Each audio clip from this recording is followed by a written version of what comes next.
Let me paint you a picture. Two people, same table, same problem.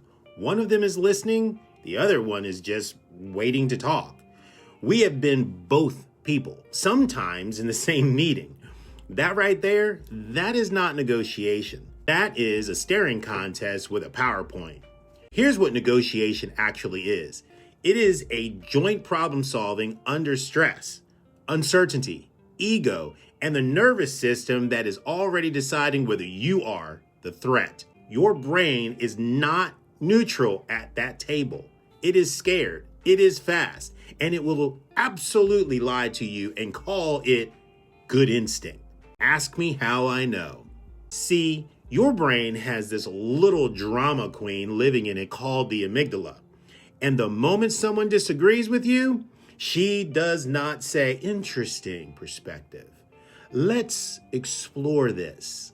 Nah, she says, oh, so we doing this. Okay, we doing this. And then confrontation bias pulls up like it was already in the parking lot, finding every reason you were right and every reason they were wrong. Fundamental attribution error walks in right behind it. When I do something, it is the situation. When you do something, that's just who you are, you sorry piece of... That is not logic. That is your ego in a lab coat.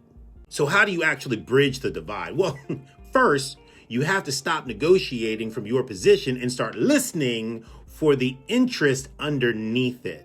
See, your position is what you say you want. Your interest is why it matters. Those are not the same thing. Two people fighting over who controls the agenda? Well, one of them wants credibility. The other one wants to stop being invisible. That is not a power struggle. That's two people who need to feel seen. And you cannot get there if you walk in already knowing that you're right. Now, let me give you a cheat code nobody really talks about. That's perspective taking, not empathy. Empathy is feeling with someone. Perspective taking is thinking through their situation before you open your mouth, which, by the way, some of y'all really need to try sometime. Research shows, not my opinion, actual research, that perspective taking helps negotiators find better deals, close more gaps, and stop caricaturing the other person long enough to actually solve the problem. And trauma-informed leaders know this too. When people feel safe, they think. When people feel cornered, they fight. You control more of that climate than you think. So here's a quick version we call S.T.A.I.R.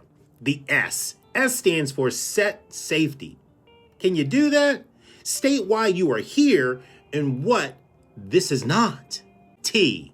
Test your assumptions. Out loud. In the room. A. Ask for interest, not positions. I.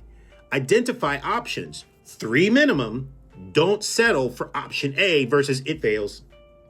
R. Reality check the deal against your BATNA, your best alternative to a negotiated agreement. Know that number before you walk in, because if you don't know what walking away looks like, you're not negotiating.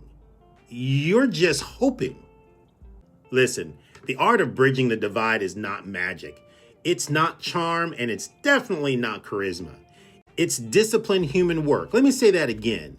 It is disciplined human work. Slow the brain down. Name the bias. Protect the dignity in the room, including yours. Get curious before you get certain. And remember, the goal is not to win the argument. The goal is to build something neither of you could build alone. That is the work. That is leadership. And you are more capable of it than your amygdala wants you to believe. So listen, do me a favor. Follow for more bias breaks. They make you sharper, not louder.